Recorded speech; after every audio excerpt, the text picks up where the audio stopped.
بسم اللہ الرحمن الرحیم۔ جب ہماری موجودگی میں ہماری کوئی قدر نہیں کرتا تو اس سے دور اس آرزو میں چلے جانا کہ اب شاید اسے ہماری قدر ہو جائے گی۔ ایسا کرنا بالکل ایسے ہی ہے جیسے سوکھی لکڑیوں پہ پانی بہا کے آگ جلانے کی کوشش کرتے رہنا۔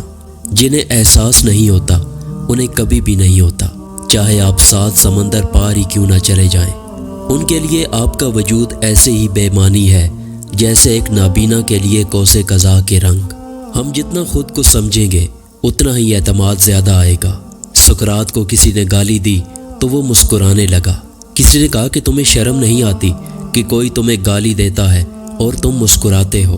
سقراط نے جواب دیا، یہ جو کہہ رہا ہے غلط ہے، میں وہ نہیں ہوں۔ جس کو اپنا پتہ ہوتا ہے اس میں کنٹرول ہوتا ہے، اسے پتہ ہوتا ہے کہ میں کسی کے برا کہنے سے برا نہیں ہو جاؤں گا۔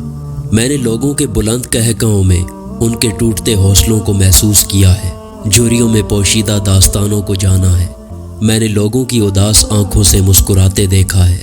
تب احساس ہوا کہ ہم سب حادثوں کا شکار ہیں، سب پر اپنی اپنی ایک قیامت ہوتی ہے جسے کوئی نہیں جانتا۔ دنیا کی کہی ہوئی بات اور اپنوں کی کہی ہوئی بات میں فرق یہ ہوتا ہے کہ دنیا کی کہی ہوئی بات پہلے تکلیف دیتی ہے، پھر اس کی عادت ہو جاتی ہے۔ اپنوں کی کہی ہوئی بات کبھی عادت نہیں ہوتی، ہر بار سننے پر تکلیف پہلے سے زیادہ بڑھتی ہے۔ اگر کوئی کسی کے بغیر مر نہیں جاتا تو کسی اپنے کے بغیر جی بھی نہیں پاتا۔ ظاہری پہچان پر کبھی مت جائیے گا، لوگ اندر سے بہت ٹوٹے ہوئے ہیں۔ اتنی کرچیاں خود کے اندر سمیٹ رکھی ہیں انہوں نے کہ ہر پل وہ ان کے دل کو کہیں نہ کہیں سے لہو لہان کرتی رہتی ہیں، اور خاموش انسان کی خاموشی کا پاس رکھنے کے بجائے آپ اسے گھمنڈی کہنے لگتے ہیں۔ انسان تبھی اللہ کی طرف رجوع کرتا ہے جب وہ دنیا میں اپنا ہر ہنر آزما لیتا ہے، اور پھر بھی اسے چین اور اطمینان نصیب نہیں ہوتا۔ پھر اس کو یقین ہوتا ہے کہ صرف اللہ کی محبت کے سوا ہر محبت نے فنا ہو جانا ہے۔ پتہ ہے رب کی خوبصورت صفت کیا ہے؟ جب ہم غفلتوں کے ٹوکرے اٹھا کر اس کے در پہ جاتے ہیں تو وہ رد نہیں کرتا، پھٹکار نہیں دیتا، پچھلی توبہ نہیں یاد کرواتا، بھگا نہیں دیتا۔ وہ تو دل دیکھتا ہے، نیتوں کو پڑھتا ہے، ندامت کو دیکھتا ہے، بندگی کو بھانپ لیتا ہے، دل میں سکون اتارتا ہے اور معاف کر دیتا ہے۔ گلاب کے پودے میں پھول کم اور کانٹے زیادہ ہوتے ہیں، پھر بھی ہم اسے کانٹے کا پودا نہیں بلکہ گلاب کا پودا کہتے ہیں، کیونکہ گلاب کا پھول اپنی خوبصورتی، رنگ اور خوشبو کی وجہ سے ہی کانٹوں سے زیادہ نمایاں ہوتا ہے۔ بالکل اسی طرح ہر انسان میں خوبیاں بھی ہیں اور خامیاں بھی۔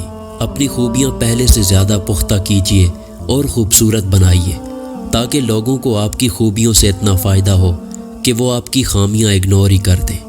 وہ شخص جلد ہی مر جائے گا جو صرف اپنے لیے زندہ ہے، اور وہ شخص کبھی نہیں مرے گا جو دوسروں کے لیے زندہ ہے۔ وقت اور سمجھ ایک ساتھ خوش قسمت لوگوں کو ملتے ہیں۔ وقت پر اکثر سمجھ نہیں ہوتی اور سمجھ آنے تک وقت نہیں ملتا۔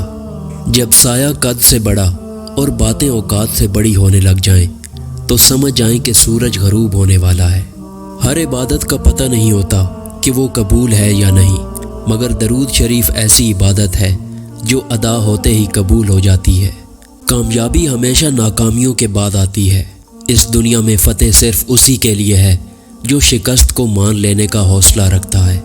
تکبر انسان کو رسوا کر کے چھوڑتا ہے، چاہے وہ دولت کا ہو، طاقت کا ہو، رتبے کا ہو، حیثیت کا ہو، حسن کا ہو یا علم کا ہو، حسب و نسب کا ہو، حتیٰ کہ تقوی کا ہی کیوں نہ ہو۔ اس قسم کی مزید ویڈیو دیکھنے کے لیے ہمارے چینل کو سبسکرائب کریں۔ شکریہ۔